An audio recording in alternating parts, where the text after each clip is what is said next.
Assalamualaikum warahmatullahi wabarakatuh.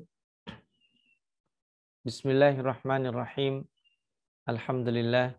Alhamdulillahilladzi hadana lil Islam wa akramana bil iman wa faddalana bil Qur'an. Allahumma shalli wa sallim wa barik ala nabiyyina Muhammadin sallallahu alaihi wasallam wa ala alihi wa ashabihil kiram amma ba'd.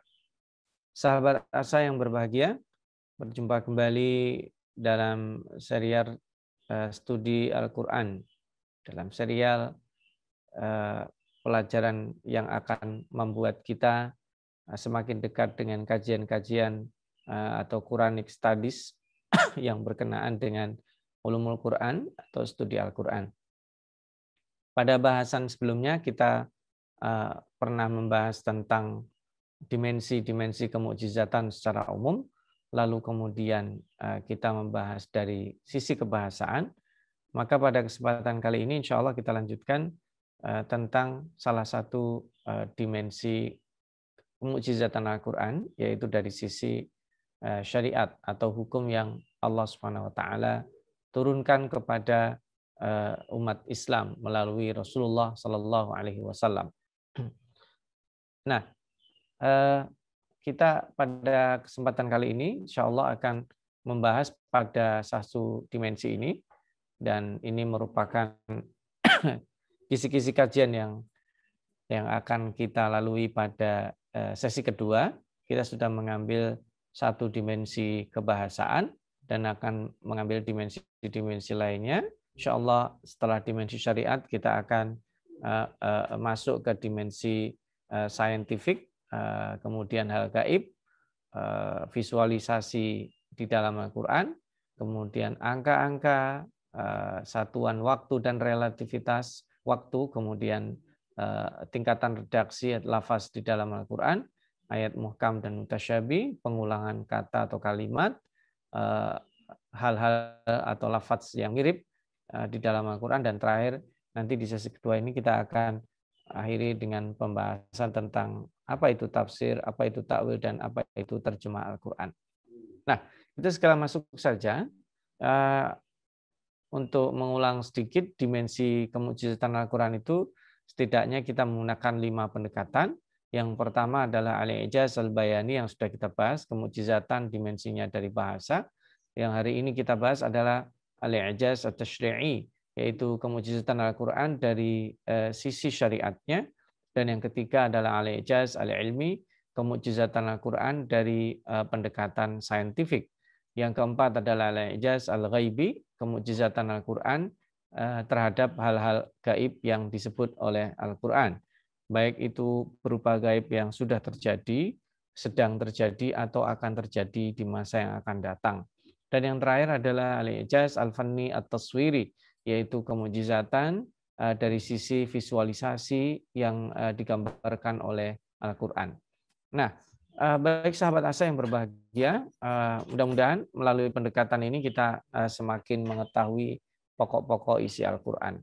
Nah, sebelum melangkah ke sana, dari sisi syariat ada 5 hal pokok yang dilindungi dalam agama kita, yang dikenal oleh ilmu usul fiqih, oleh peletaknya adalah Al-Imam Asy-Syatibi, yaitu ad-daruriyat al-khamsah, 5 hal pokok yang dilindungi oleh agama kita.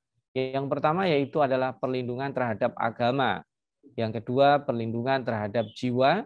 Yang ketiga, perlindungan terhadap akal. Yang keempat, perlindungan terhadap harta. Dan yang kelima, perlindungan terhadap kehormatan atau nasab. Hal-hal yang melindungi ini itu akan sangat dianjurkan. Sementara hal-hal yang membahayakan 5 pokok ini, dia akan diperangi, dilarang oleh agama ini. Seperti hanya hal yang meningkatkan iman pasti dianjurkan. Yang membahayakan iman seperti syirik pasti dilarang. Yang melindungi nyawa dianjurkan. Yang membahayakan nyawa seperti pembunuhan pasti dilarang. Yang menumbuhkan jiwa seperti halnya yang menumbuhkan akal, mesti menuntut ilmu, mendekati ulama, itu dianjurkan. Yang membahayakan akal, mabuk, ya dilarang. Yang mengembangkan potensi kebaikan harta seperti zakat, sedekah, jual beli yang baik itu dianjurkan. Yang membahayakan seperti hanya mencuri, merampok itu dilarang dalam agama kita. Dan yang terakhir adalah terkait dengan kehormatan atau nasab. Pernikahan itu dianjurkan, sementara zina dan menuduh zina itu dilarang dalam agama kita. Baik, sekarang kita memasuki apa yang dimaksud kemukjizatan syariat Allah. Atau lebih tepatnya, kenapa Al-Quran itu disebut sebagai mukjizat kalau dilihat dari sisi dimensi syariat atau hukum yang ada di dalamnya. Atau sebenarnya apa sih karakteristik syariat Allah? Nah, ini sahabat Asa bisa melihatnya. Kita lihat di slide ya. Yang pertama, syariat Allah itu wadih, jelas, tidak rumit. Jadi tidak ada syariat agama kita itu yang abu-abu atau sulit. Mudah, jelas. Apa coba? Sholat, jelas. Nggak ada sholat yang nggak jelas. Ya, rokaatnya, tata caranya, ya. Kalaupun ada orang mempersulit, nah itu lain lagi ceritanya. Tapi sholat tidak ada yang sulit. Yang mampu sholat berdiri, silakan. Karena itu adalah defaultnya. Yang nggak bisa berdiri, bisa duduk. Yang bisa melakukan sholat sempurna, silakan karena dia mukim. Yang tidak melakukan sempurna karena musafir, bisa. Itu disebut dengan qasar. Nah, jadi tidak ada yang rumit. Ya. Yang kedua, syariat ini sifatnya adalah memudahkan, tidak memberatkan. Pasti ada kemudahan. Ya, seperti yang tadi barusan Al-Fakir sebut, ya, adanya rukhsah itu adalah syariat yang memuat taisir, ada hal-hal yang memudahkan. Yang ketiga, bertahap sampai final. Maksudnya bertahap sampai final itu satu hukum menjadi sebuah keputusan itu melalui beberapa tahapan. Nah, tahapan-tahapan ini yang dikenal dalam ilmu cabang usul fikih dengan tarikh tasyri', yaitu sejarah tasyri'. Seperti halnya nanti kita akan bahas pengharaman khamar, pengharaman riba, syariat puasa, dan seterusnya. Yang keempat, applicable. Mudah dilaksanakan, sangat humanis sekali. Syariat ini tidak sangat disebut dengan idealis, enggak.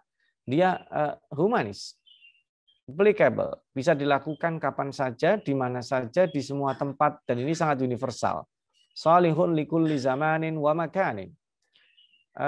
Nanti akan terlihat dari syariat puasa misalnya. Syariat puasa itu bisa dilakukan oleh orang yang ada di kutub utara atau kutub selatan. Karena menggunakan penanggalan bulan, bukan penanggalan matahari. Kalau penanggalan matahari, kasihan nanti akan stuck. Tapi sholat, nah, sholat itu menggunakan penanggalan matahari karena dia tidak berubah sepanjang waktu. Dan ini tentunya syariat berasal dari Allah Subhanahu wa Ta'ala. Baik sahabat Asa, itu sebagai prolog, kenapa Al-Quran dari sisi dimensi syariat itu terdapat keistimewaan. Nah, kalau kita lihat cakupan syariat Al-Quran itu ada 3. Pertama dikenal tasyri' al-amr, yaitu tasyri' perintah. Yang kedua tasyri' an-nahi, yaitu tasyri' larangan. Dan yang ketiga adalah tasyri' al-uqubat wal hudud. Adanya hukuman, baik hukuman yang sifatnya had, jelas, ya, had disebut hudud karena ada batasannya jelas, atau hukuman yang sesuai kebijakan yang disebut dengan ta'zir, ya, itu ada, dipenjarakan, yunfau minal ardi, dipenjarakannya berapa lama, nah itu tidak disebut dengan hudud, ya, itu disebut dengan ta'zir, ya. Nah,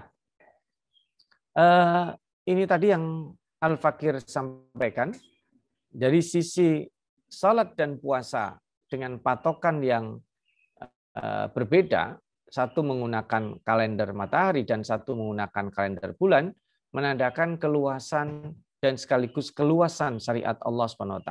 Luas dan luas. Luas cakupannya, jadi bisa dilakukan oleh orang seluruh dunia.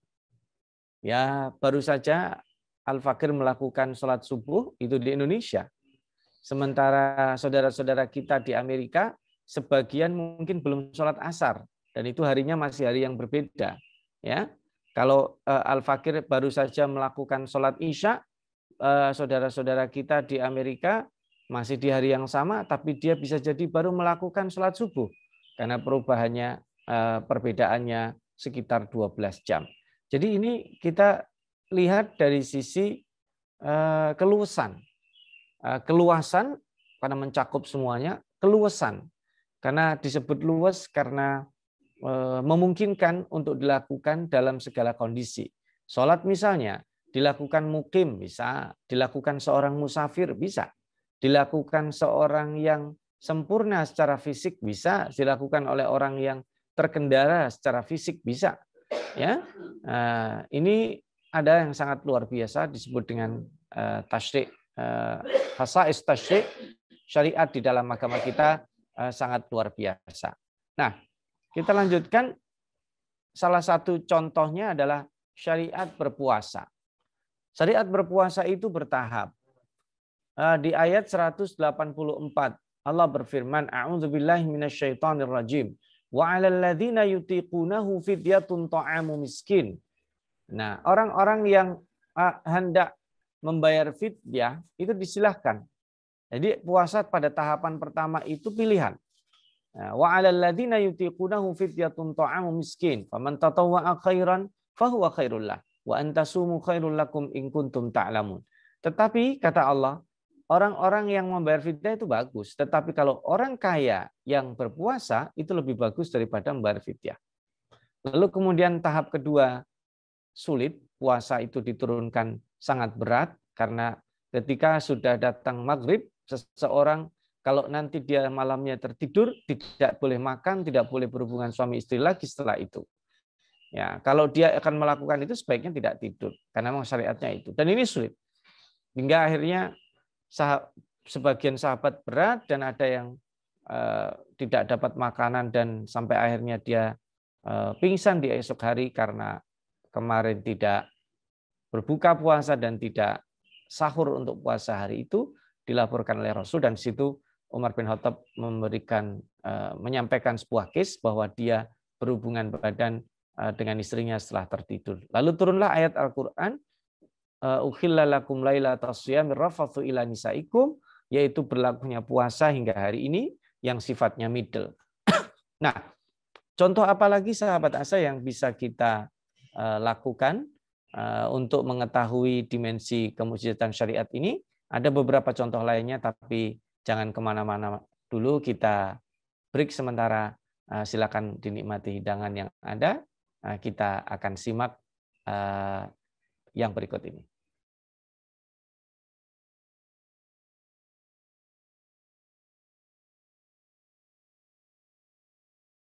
Menuntut ilmu adalah sebuah jalan yang akan mengantarkan manusia pada kemuliaan. Dengan ilmu, manusia mendapatkan panduan untuk berpikir dan bertindak. Untuk itu, Asa TV Indonesia menghadirkan Pustaka Asa, sebuah ruang pembelajaran sistematis bersama para pakar di bidangnya.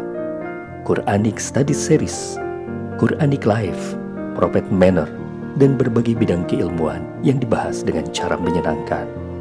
Pustaka Asa hadir setiap Sabtu jam 19.30 waktu Indonesia Barat, hanya di Asa TV Indonesia. Baik, sahabat Asa, kita kembali lagi. Tadi contohnya kalau puasa itu menggambarkan syariat atau tadarruj tentang kewajiban puasa bulan Ramadan.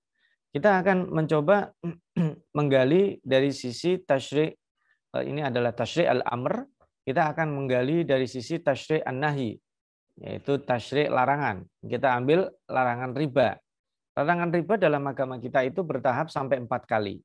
Yang pertama tahapannya sindiran, yang kedua sindiran tajam, yang ketiga pengharaman yang berlipat-lipat, yang keempat adalah hukum finalnya sekalipun sedikit kalau akadnya riba maka itu diharamkan. Nah, kita akan coba lihat.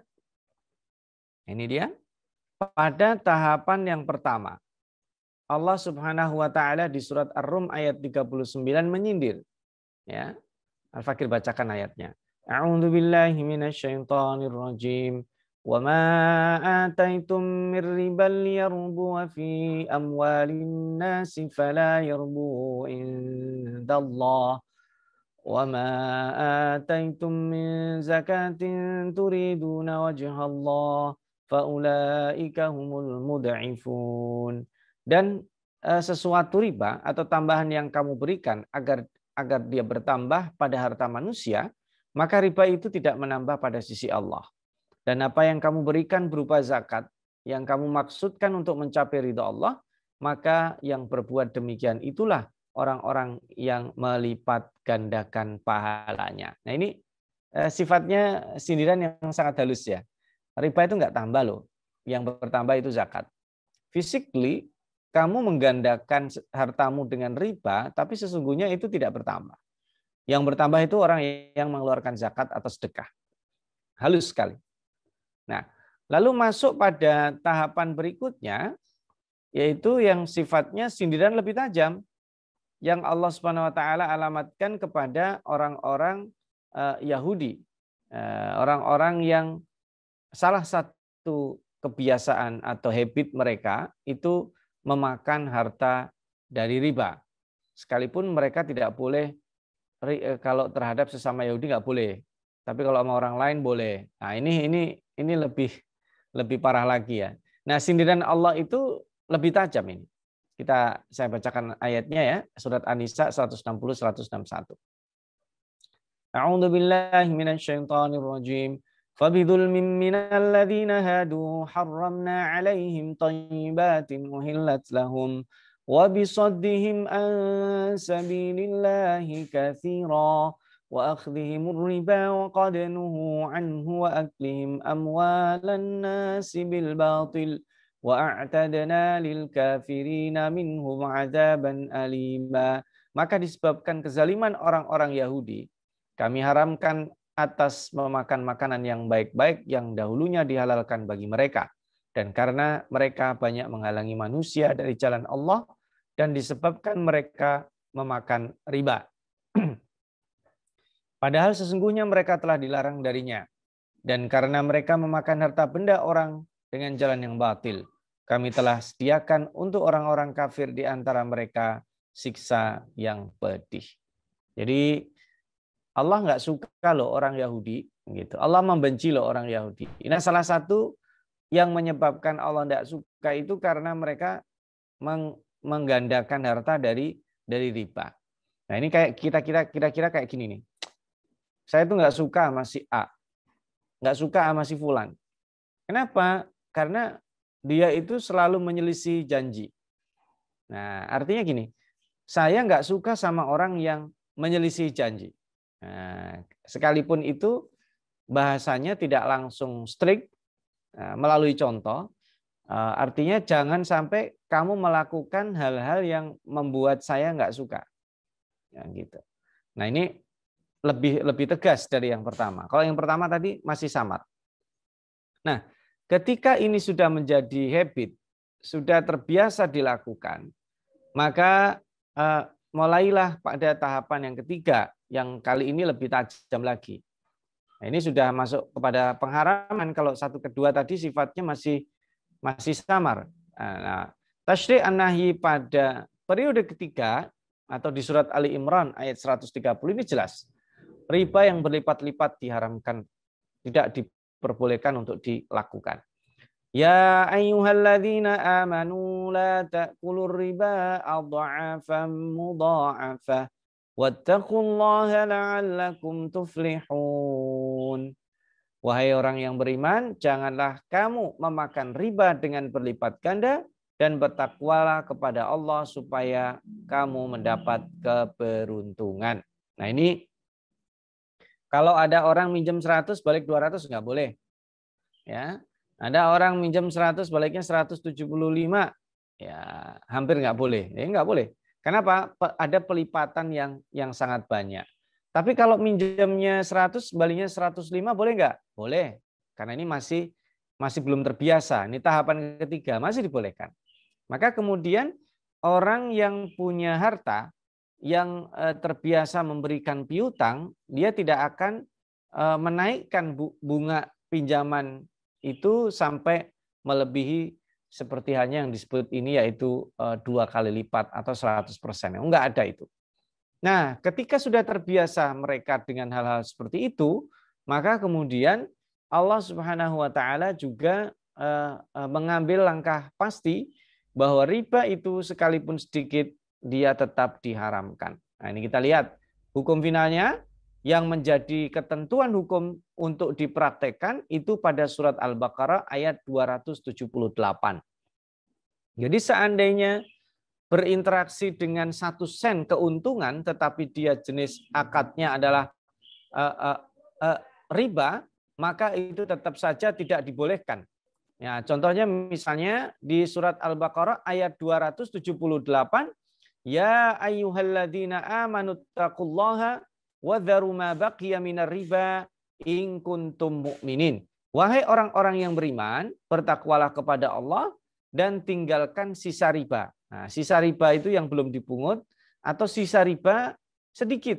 Ya, wa dharu ma baqiya minar riba, sekalipun itu sedikit, kalau akadnya adalah akad riba, itu tetap saja tidak boleh dilakukan. Nah, ini terjadi hukum final ya. Hukum finalnya adalah sekecil apapun kalau itu implikasinya adalah akadnya riba, maka tetap saja tidak diperbolehkan. Nah, tidak diperbolehkannya ini menjadi sangat final sedikit saja. Sekalipun hanya sedikit, tetap saja namanya akad itu adalah riba, tetap tidak diperbolehkan. Nah, baik Bapak dan Ibu kaum muslimin, sahabat asa yang berbahagia, ada lebih jelas lagi kalau ini adalah contoh pengharaman riba. Sebelum kita masuk ke contoh yang berikutnya, perlu diketahui juga bahwa riba itu ada 2 macam, sahabat asa. Ada yang sifatnya terkait dengan waktu, dikenal dengan riba an-nasi'ah, yaitu adalah jika hutang itu nanti pelunasannya atau harganya itu bertambah sebagai konsekuensi penambahan waktu, atau mengembalikan bunga pinjaman itu adalah ada bunganya. Contohnya gampangnya begini. Kalau tadi misalnya seseorang hutang 100, kalau dikembalikan dalam waktu 3 bulan, maka bunganya menjadi 105. Kalau dikembalikan dalam waktu setengah tahun, maka menjadi 110. Nah, itu disebut dengan an-nasi'ah. Ya, an-nasi'ah itu tidak boleh. Karena pelunasan ini terkait dengan jangka waktu ya. Dan itu nanti pada tataran prakteknya sangat banyak sekali ya. Ya, sangat banyak sekali. Ya, mungkin Al-Fakir sekedar mencontohkan seperti itu, jenisnya adalah riba. Maka sebenarnya orang yang mengkredit sesuatu berpotensi melakukan ini kalau akadnya adalah akad pelunasan berjangka, disebut dengan riba. Tetapi kalau sifatnya dia murabahah, itu dibolehkan. Artinya begini, saya tidak punya uang buat beli motor misalnya, atau buat beli keperluan apa saja. Lalu kemudian ada seseorang atau satu pihak membelikan dengan harga 100, lalu saya beli dengan dia, nanti jumlah totalnya akan menjadi sekitar 140. Tapi saya bayarnya selama 1 tahun. Jadi nanti dicicil selama 1 tahun. Nah, itu akadnya murabahah karena harganya flat. Tapi kalau kemudian akadnya adalah kredit berbunga, maka itu tidak boleh karena itu adalah riba. Nah, ini jadi bedanya tipis, Ustaz. Iya, betul. Beda antara riba dengan akad murabahah, pinjam meminjam yang ada akadnya itu tipis sekali. Ya, baik sekarang pinjaman yang marak itu pinjaman online misalnya. Dan seterusnya. Ya, saya cukupkan. Kemudian yang kedua, riba al-fadl. Transaksi 2 jenis dengan nilai yang berbeda. Nah, transaksi itu macam-macam. Misalnya kan membeli gula dengan gula, membeli jeruk dengan jeruk. Itu transaksi 2 hal yang 2 benda nilainya beda, nggak boleh. Gitu. Atau yang sering begini, yang sering ini sering sekali. Kalau menurut Al-Fakir, untuk supaya kita terbebas atau berhati-hati.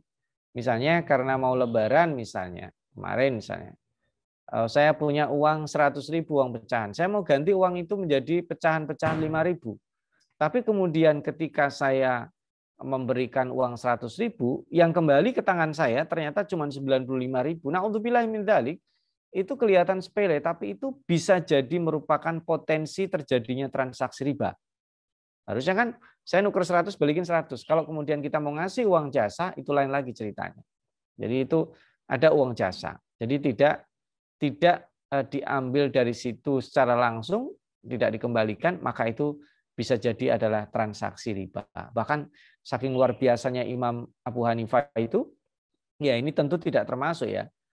Suatu hari saking panasnya luar biasa, beliau nggak mau berteduh di rumah yang besar ya. Orang-orang heran, Imam ini silahkan berteduh. Enggak, saya nggak mau. Selidik punya selidik, ternyata orang yang punya rumah besar itu ternyata punya hutang sama beliau. Nah, kata Imam Abu Hanifah, saya khawatir kalau saya itu mengambil manfaat padahal dia punya hutang dengan saya. Nah, itu hati-hati. Padahal sebenarnya kalau itu dilakukan Imam Abu Hanifah. Nah, kenapa riba diharamkan? Pertama, buat males. Kedua, menzolimi orang yang meminjam. Yang ketiga, ada pilihan akad lain. Ya, yang keempat, akan ada kesenjangan antara yang orang kaya makin kaya, yang miskin makin terjerat kemiskinan. Dan tentu kenapa diharamkan? Karena ada ancaman Allah Subhanahu wa taala. Sahabat Asa, jangan kemana-mana. Kita lanjutkan di sesi ketiga, di segmen ketiga dengan contoh pengharaman khamr. Nah, kita break dulu. Silakan kita bisa mendengarkan yang akan lewat berikut sambil menikmati hidangan yang ada di rumah kita.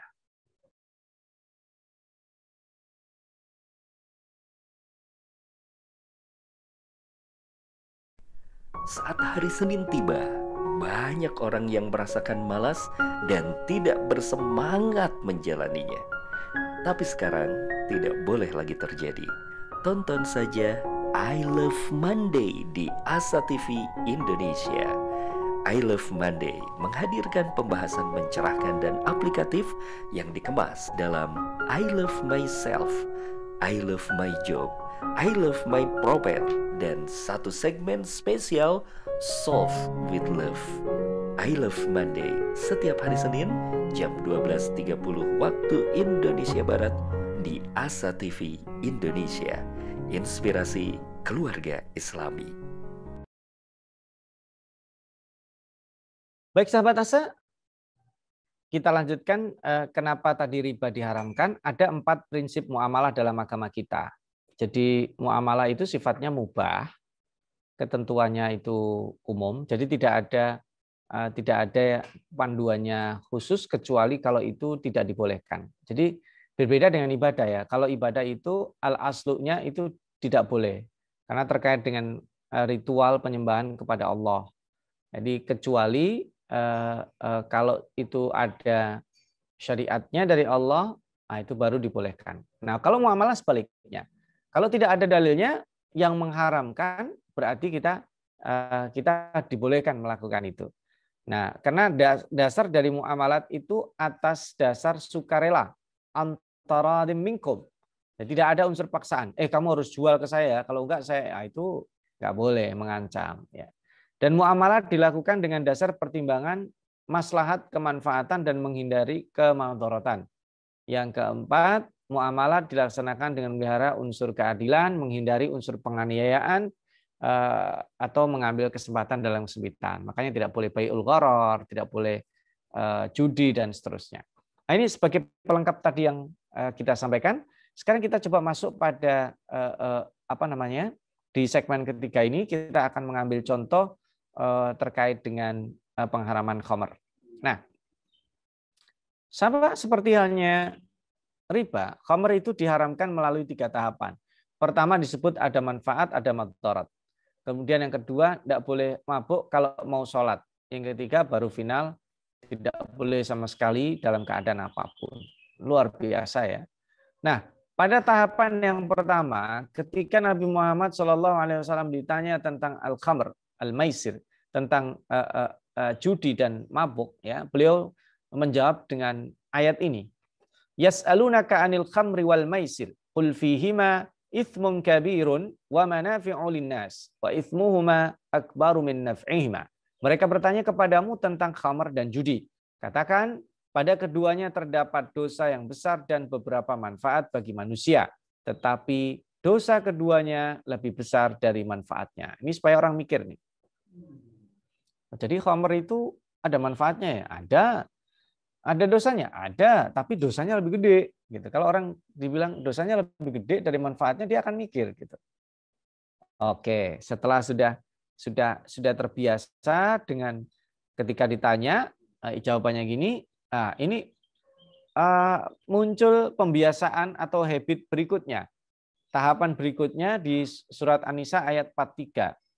Ya ayyuhalladzina amanu la taqrabus salata wa antum sukara hatta ta'lamu ma taquluna wa la junuban illa 'abiri sabilin hatta taghtasilu. Wahai orang yang beriman, kamu jangan mendirikan sholat kalau kamu dalam keadaan mabuk, sehingga kamu mengerti apa yang kamu ucapkan. Nah, jadi seseorang kalau dia akan meminum khamr, dia punya timing, punya perencanaan. Oh, sholatnya jam 6. Oh, berarti setengah 6 jangan mabuk gitu. Oh, sholatnya jam 7.30, berarti jam 7 tidak mabuk. Atau mabuknya nanti aja setelah sholat gitu. Jadi orang punya terbiasa ada framing waktu, ada timingnya. Dan setelah terbiasa itu, maka kemudian turun tahap finalnya.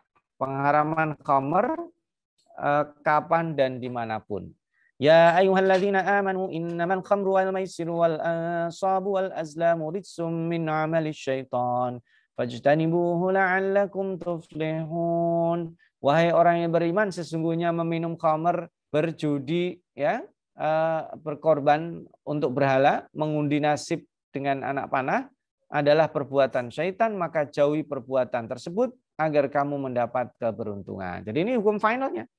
Mau habis sholat, mau sebelum sholat, mau mukim atau perjalanan, atau dalam keadaan sehat atau sakit, namanya khamr haram. Nah, haram untuk dikonsumsi. Ya, ini tahap finalnya ya. Nah, itulah sahabat Asa sebagian contoh dari tasyri' yang sifatnya adalah larangan. Nah, kita masuk contoh yang lain lagi terkait dengan solusi.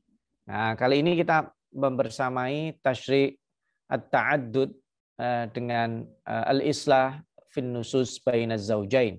Adanya syariat poligami dan solusi dari nusus yang terjadi antara suami dan istri. Nah, membicarakan ayat poligami tentunya tidak bisa kita membahas secara independen antara surat An-Nisa ayat 3 dan surat An-Nisa ayat 129. Itu dua-duanya membahas tentang poligami tetapi sisinya berbeda. Kalau di surat An-Nisa ayat 3 itu terkait dengan sejarah. Bahwa kalau orang langsung mengenal matsna wa thulatsa wa ruba', dia harusnya membaca dari awal ayat. Wa in khiftum alla tuqsitu fil yatama fankihu ma taba lakum minan nisa'i matsna wa thulatsa wa ruba'. Dia harus tahu sejarahnya di zaman itu, kalau orang itu lebih suka untuk mengadopsi anak-anak yatim perempuan. Sementara anak-anak yatim laki-laki itu dibiarkan di jalan-jalan. Karena mereka ada modusnya ini, sahabat Asa. Ini kalau udah dewasa dinikahi. Tapi dinikahinya dengan zalim karena tidak diberi mahar. Dan harta mereka itu di take over. Nah, itu kan kejam. Anak-anak yatim yang harusnya hartanya dikembalikan malah dirampas, dia dinikahi harusnya mendapatkan mahar malah tidak dikasih. Maka harusnya tidak begitu. Fa in khiftum alla tuqsitu fil yatama, maksudnya yataman nisa, fankihu ma taba lakum minan nisa matsna wa thulatsa wa ruba'. Dan itu sejarah ayat itu di ayat ketiga beda dengan di ayat 129 surat An-Nisa. Karena kalau 129 itu terkait dengan nusus ketika seseorang laki-laki condong terhadap perempuan selain istrinya. Dan itu solusinya adalah poligami. Tetapi membicarakan nusus tidak bisa sekaligus di satu tempat dipisahkan. Karena nusus di ayat 128, 29, dan 30 berbeda dengan ayat nusus di ayat 34 dan 35 surat An-Nisa. Nah, kalau 34, 35 itu nusus yang salah satu sebabnya adalah dari istri, sementara di 128, 129 itu sebabnya adalah dari suami. Nah, Bapak dan Ibu kaum muslimin dan muslimat, para pecinta Al-Quran, sahabat Asa, kita lihat bagaimana hikmahnya ketika membahas nusus pun Al-Quran memberi solusi. Ya. Wallati takhafuna nusyuzahunna. Kalau orang-orang yang kamu takuti nusus mereka, khawatirkan mereka melakukan nusus mereka, dan itu akan berulang-ulang, maka apa yang dilakukan? Al-Quran memberi contoh sebenarnya, tidak harus itu ya.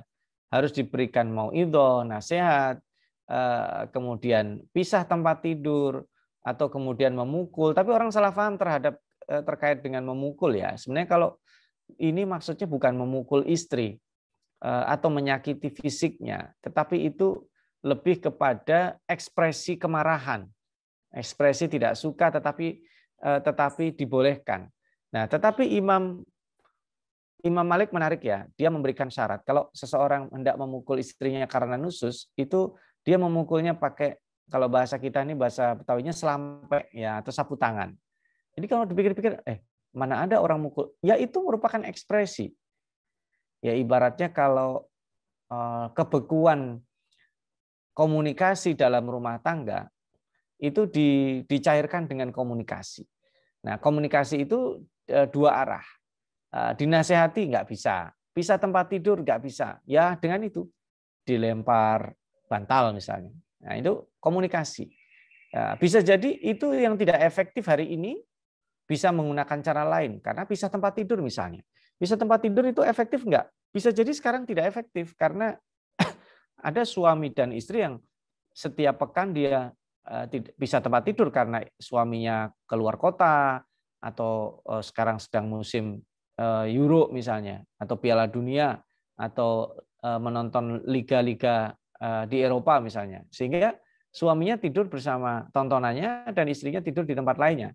Sehingga kalau dia pisah tempat tidur merasa tidak sedang ada masalah dengan suaminya. Maka ini hanya sekedar contoh, ya, sehingga memungkinkan ada solusi keempat, kelima, keenam, ketujuh dan sebagainya. Itu solusi kalau nusus itu sifatnya ringan dan itu disebabkan oleh istri, umumnya begitu, tidak ada opsi untuk bercerai. Karena ini menarik ya,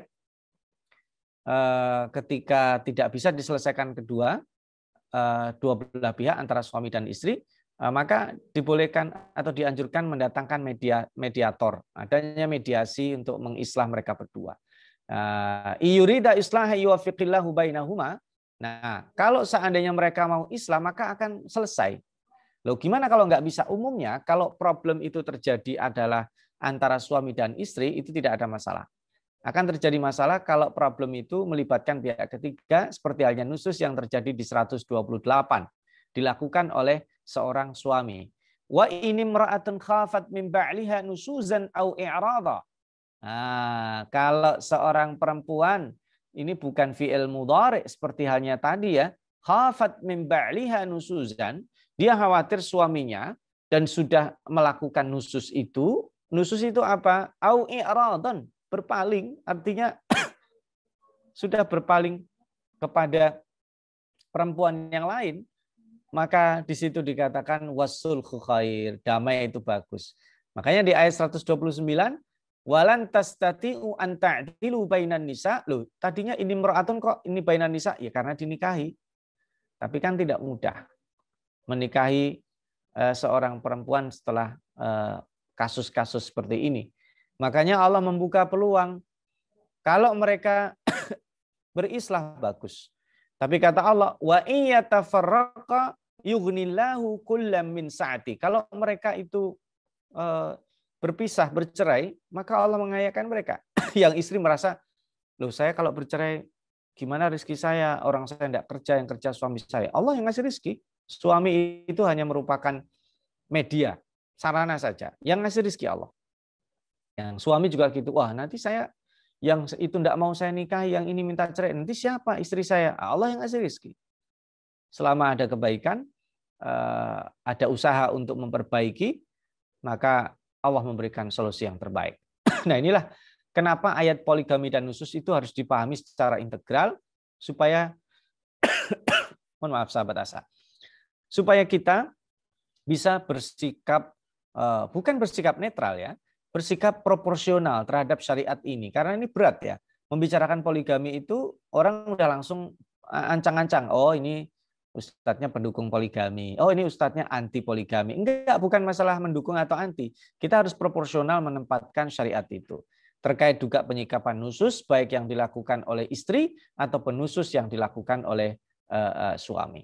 Nah, contoh lainnya terkait syariat yang membuktikan luar biasanya syariat Allah, itu adalah tentang hukum waris. Nah, ini dia. Subhanallah. Hukum waris ini adalah salah satu bukti kemukjizatan syariat Allah di dalam Al-Quran karena detail sekali. Nah, nanti insya Allah kita akan bahas pada waktu lain angka-angka di dalam Al-Quran itu sifatnya eksak atau tidak sih, insya Allah nanti kita akan bahas.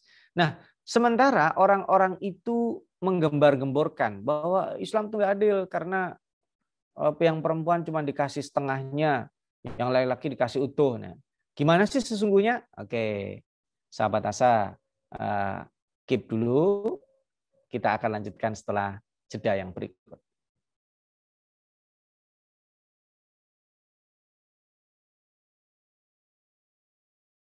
Menuntut ilmu adalah sebuah jalan yang akan mengantarkan manusia pada kemuliaan. Dengan ilmu, manusia mendapatkan panduan untuk berpikir dan bertindak. Untuk itu, Asa TV Indonesia menghadirkan Pustaka Asa, sebuah ruang pembelajaran sistematis bersama para pakar di bidangnya. Quranic Study Series, Quranic Life, Prophet Manner, dan berbagai bidang keilmuan yang dibahas dengan cara menyenangkan. Pustaka Asa hadir setiap Sabtu jam 19.30 waktu Indonesia Barat, hanya di Asa TV Indonesia. Baik sahabat Asa, kita lanjutkan. Jadi kalau ada orang mengatakan bahwa Islam itu tidak adil karena perempuan mendapatkan setengah bagian dari laki-laki yang mendapatkan utuh. Nah, dia ingin mengambil satu dari hukum integral di dalam warisan. Karena warisan itu bukan hanya satu kondisi, kondisinya banyak. Ada orang meninggal, dia punya anak, dia punya istri. Kalau yang meninggal adalah laki-laki. Kalau yang meninggal perempuan, dia punya suami, dia punya anak. Ada juga dia meninggal, anaknya tidak ada. Ada juga ketika anaknya tidak ada, dia punya saudara laki-laki saja. Dia punya saudara perempuan, dia punya bibi, punya paman, dan seterusnya. Nah, karena kondisi-kondisi yang berbeda itulah disusun sebuah hukum integral yang disebut dengan hukum mawaris atau warisan. Nah, sesungguhnya kondisi perempuan mendapatkan setengah bagian dari laki-laki itu hanya 4 kondisi, 4 hal. Sementara ada 8 kondisi yang memungkinkan perempuan itu mendapat bagian sempurna seperti hanya laki-laki. Dan ada 10 kondisi perempuan bisa menerima lebih banyak bagian dari bagian laki-laki. Dan bahkan ada beberapa kondisi perempuan menerima bagiannya, sementara laki-laki tidak mendapatkannya. Nah, ini kalau kita membahas secara integral, tidak ada yang istilahnya mendiskreditkan perempuan terkait dengan hukum warisan. Berarti itu orang yang berbicara, dia tidak paham hukum integral warisan. Kondisi-kondisi yang memungkinkan terjadinya warisan sepeninggal jenazah atau mayit ya. Nah, ini saya nggak perlu perpanjang ya. Nah, baik, kita lanjutkan. Yang di antara menarik juga adalah adanya hukuman atau kafarat dalam syariat Islam itu tahrir raqabah. Ini luar biasa. Padahal perbudakan itu tidak secara literal dihapuskan. Tetapi kalau kita lihat keutamaannya luar biasa. Ya, kita lihat ya. Kita lihat. Orientasinya itu seseorang tidak dipaksa. Ini dalam tasyri' al-amr ini sifatnya anjuran. Ya, jadi kalau kamu membunuh dan itu bukan yang qisas ya, maka salah satu hukumnya selain membayar diyat itu adalah memerdekakan budak. Ya. Budak itu setara dengan 10 unta. Ya. Demikian juga kalau mengingkari nazar atau janji sumpah, itu salah satu opsinya adalah memerdekakan budak. Ya. Dan seterusnya dan seterusnya. Ini menarik. Jadi artinya apa? ada kata-kata tahrir raqabah, dalam zihar juga demikian. Ketika menzihar istrinya, salah satu cara untuk melakukan kafarat zihar itu adalah dengan memerdekakan budak dan seterusnya. Ini dibalik makna dibalik tahrir raqabah itu kan berarti kita dianjurkan untuk menghormati sesama kita, memanusiakan manusia. Inilah sisi humanisme, insaniyatu tasyri' al-islami. Ada sisi humanisme dari syariat Islam adalah memanusiakan manusia. Jadi memerdekakan budak itu tidak literal, karena manusia nggak perlu disuruh memerdekakan budak. Harusnya dia kalau melihat kok dia nasibnya dengan saya bedanya tipis ya, tetapi kok dia jadi budak, dia mikir, wah harusnya ini orang kayak gini dimerdekakan. Karena itulah Abu Bakar As-Siddiq itu dikenal dengan orang dermawan karena dia paling sering memerdekakan budak. Budak-budak itu sering sekali. Padahal memerdekakan budak berarti sedekah dengan 10 unta ya. Sedekah dengan 400 juta, sedekah dengan 500 juta itu luar biasa. Hanya orang-orang yang berhati mulia yang melakukannya. Nah, terakhir, karena ini adalah segmen keempat, kita akan pungkasi dengan tasyri' al-uqubat. Nah, al-uqubat ini terkait dengan kriminalitas sahabat Asa. Jadi ada di dalam Al-Quran yang mengatur hukuman kriminalitas. Nah, sebagai contoh, nanti akan kita bahas. Tapi sebelum itu, apa sih tasyri' uqubat? Kenapa ada hukuman yang Allah turunkan pada tindakan kriminalitas? Yang pertama, Allah turunkan hukuman itu sifatnya had. Ya, batasannya jelas. Dipotong tangan, dikisos kalau begini itu had. Ada yang sifatnya tidak jelas seperti ta'zir. Yunfau minal ard itu. Diasingkan atau dipenjarakan tetapi tidak ketahuan di mana dan berapa lama. Nah, itu sesuai dengan ketentuan peradilan. Nah, ini bentuk perlindungan pada struktur sosial sesungguhnya. Menjaga keseimbangan struktur untuk mencegah terjadinya tindakan kriminal di tengah masyarakat dan juga bisa menghadirkan efek jera ya untuk mengerem terjadinya tindak kriminalitas dan juga menghadirkan keadilan bagi korban atau keluarga korban, dan yang terakhir ini menunjukkan kesempurnaan hukum Allah Subhanahu wa taala yang moderat dan universal. Nah, ini tadi yang Al-Fakir sampaikan, ada 5 tasyri' uqubat. Sebagai contoh, pertama hukuman membunuh, yang kedua hukuman berzina, yang ketiga hukuman menuduh zina atau dikenal dengan qadhaf, yang keempat hukuman mencuri, dan yang kelima adalah hukuman merampok. Ya. Nah, kita lihat dalam pembunuhan disengaja, karena pembunuhan itu levelnya 3. Ada pembunuhan sengaja, terencana, ada pembunuhan syibhul amdi, seperti sengaja, ada pembunuhan al-qatlul khata. Itu hukumannya beda. Kalau pembunuhan terencana dan sengaja, hukumannya ya had berbentuk qisas. Dia dibunuh juga. Ya, kalau dia bukan tidak sengaja, tapi syibhul amdi. Syibhul amdi itu begini. Seseorang melakukan tindakan membahayakan tetapi tidak berniat membunuh. Contoh, ada seorang pencuri motor ketangkep. Udah tuh babak belur, terus dipukuli, tapi ternyata itu orang-orang yang mukul tadi nggak niat bunuh, tapi itu pencuri motor mati. Nah, itu tergolong tindakan kriminal pembunuhan di tingkat B. Tidak sampai di qisas, tapi hukumannya berat. Gitu. Nah, ada yang ketiga, tingkat yang ringan, itu disebut dengan qatlul khata, membunuh tidak sengaja. Nah, seseorang misalnya berburu, sedang nembak burung. Ternyata ketika dia nembak itu, di pohon itu ada orang ketembak, mati.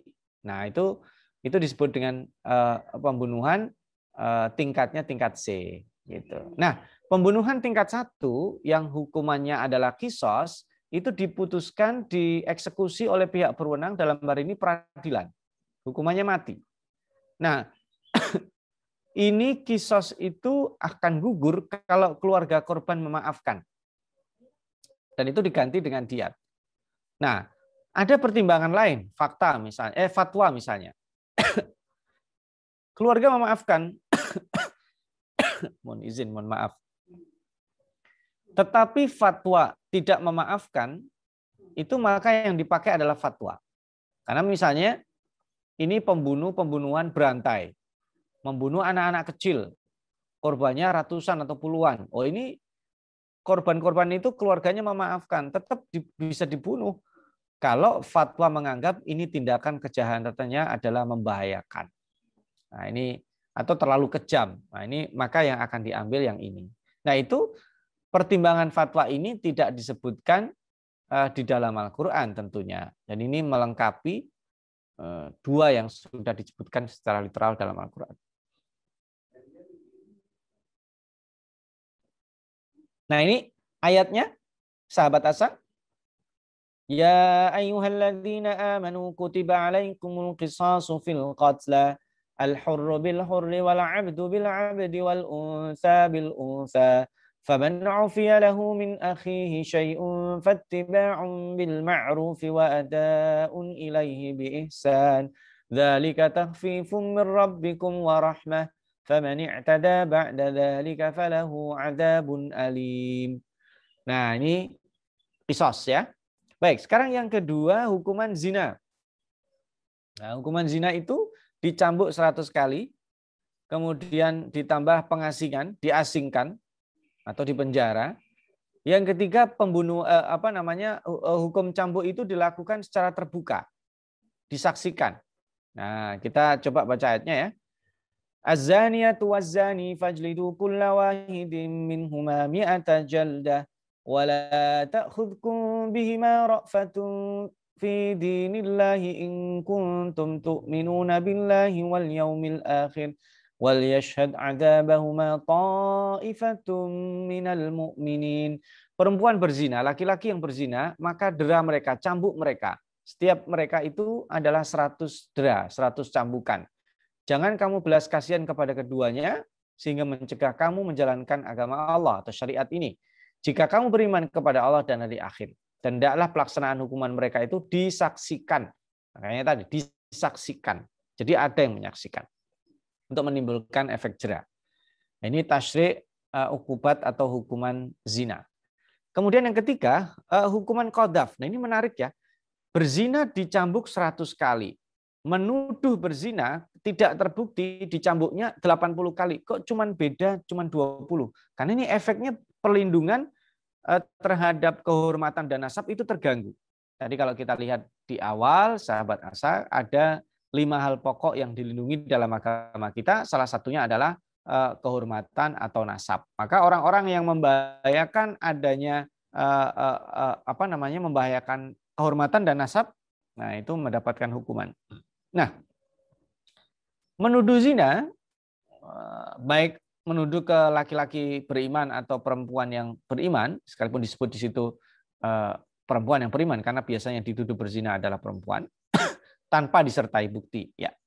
Nah, ini hukumannya ditambah, bahkan persaksiannya tidak diterima. Ada yang mengatakan selama-lamanya, ada yang mengatakan cuman beberapa tahun saja. Nah, ini menarik. Kalau tuduhan zina ada aturannya, tuduhan lainnya tidak. Bukan berarti tidak ada. Itu yang disebut dengan takzir, sesuai dengan hukum yang berlaku atau pemerintah itu bisa menghukum. Orang yang menuduh mencuri, orang yang menuduh menipu, orang yang menuduh membunuh, dan seterusnya. Itu bisa kena hukuman dengan delik yang tidak langsung ya. Tapi kalau khusus strict menuduh berzina, oh itu bukan pakai pasal di kita, pasal perbuatan tidak menyenangkan. Ini khusus karena membahayakan, hukumannya jelas. Nah, ini ayatnya sahabat Asa, walladzina yarmunal muhsanat tsumma lam ya'tu bi arba'ati syuhada fajliduhum 80 jaldah wa la taqbalu lahum syahadatan abada. Nah, ini yang menjadi titik perbedaan karena ada kata-kata abada tadi itu ya. Mungkin next time kita akan diskusikan ya, karena waktu terbatas sekali ya. Nah, sekarang kita bicara hukuman mencuri yang dikenal dengan potong tangan. Mencuri, mengambil barang tanpa sepengetahuan pemiliknya yang tidak rela dan diambilnya di tempat yang sudah dirasa aman sampai pada batas minimal pencurian. Maka baru bisa dipotong tangannya. Dan ini tidak ada keterangan detailnya dalam Al-Quran tentunya, hadis memiliki fungsi menjelaskan itu. Jadi kalau sekedar mencuri bolpen, apakah dipotong tangan? Tentu tidak. karena pulpen itu tidak sampai nisab ya. Apakah kalau mencuri misalnya laptop, kalau tidak sampai nisab ya tidak dihukum ini. Nah, dipotong tangan itu sampai mana? Jarinya, pergelangan, siku, atau lengan. Nah, ini yang menentukan adalah penggambaran atau penjelasan dari al-hadis, yaitu dipotong sampai pergelangan tangan. Dan ini diputuskan oleh pihak yang berwenang, termasuk dieksekusi mereka. Ini ayatnya ya. Wasariqu wasariqatu faqta'u aydiyahuma jazaa'an bima kasaba nakalan minallah wallahu azizun hakim. Al-Maidah 38. Dan yang terakhir, hukuman merampok. Nah, ini merampok ini ya. Kalau dia ngambil harta saja, maka hukumnya itu dipotong langsung. Kalau mencuri cuma tangan satu ya. Kalau merampok itu dipotong tangan kiri sampai pergelangan tangan dan kaki kanan sampai pergelangan tangan. Karena ini posisinya merampok, mengambil tapi menakut-nakuti ya. Ya, mengambilnya itu tetap tanpa kerelaan tapi dilakukan dengan terang-terangan. Apabila dia ngambil harta juga membunuh, wow ini lebih berat hukumannya, disalib juga gitu. Ini beda pendapat antara Imam Syafi'i dan imam yang lainnya ya. Mana duluan, bunuh dulu baru disalib. Nah, tapi ada yang mengatakan loh itu kan nggak efektif. Salib dulu sampai mati. Ada yang mengatakan disalib terus kemudian dibiarkan sampai mati. Atau ada yang mengatakan disalib lalu dibunuh dengan hukuman seperti hanya hukuman mati. Dan yang terakhir, kalau dia hanya nakut-nakuti saja, nggak ngambil harta, nggak membunuh, hanya nakut-nakuti, pengen gagah-gagahan saja, ya ini ya dia harus diasingkan atau bahasa kita itu dipenjarakan. Ya. Nah, sahabat Asa, waktu kita sudah habis ya. Nah, ini ayatnya Al-Maidah 33. Sebelum kita pulang, ini sebagai take away lesson seperti biasa, kita bawa pulang ya, sahabat Asa. Syariat Allah itu menunjukkan kemukjizatan. Dan ini diketahui dari penuturan dalam Al-Quran. Syariat ini tidak bisa tertandingi dan sekaligus membuktikan keotentikan Al-Quran itu tidak ada campur tangan dari orang lain. Mohon maaf sahabat Asa, kalau saya mengetengahkan ini serba dengan keterbatasan dan kekurangan, tapi saya yakin ini tidak akan mereduksi kehebatan atau kedahsyatan karakteristik syariat Allah yang tadi sudah kita pelajari bersama. Sebagiannya sudah kita ungkap. Silakan berselancar dengan syariat-syariat yang ada di dalam Al-Quran. Mohon maaf bila ada kekurangan dan kekhilafan sahabat Asa. Kita akhiri kajian kita pada kesempatan ini, Quranic Studies Series, dengan membaca doa kafaratul majlis. Subhanakallahumma wa bihamdika asyhadu an la ilaha illa anta astaghfiruka wa atubu ilaik. Jazakumullahu khairan. Mohon maaf sekali lagi. Al-Fakir mundur diri. Wassalamualaikum warahmatullahi wabarakatuh.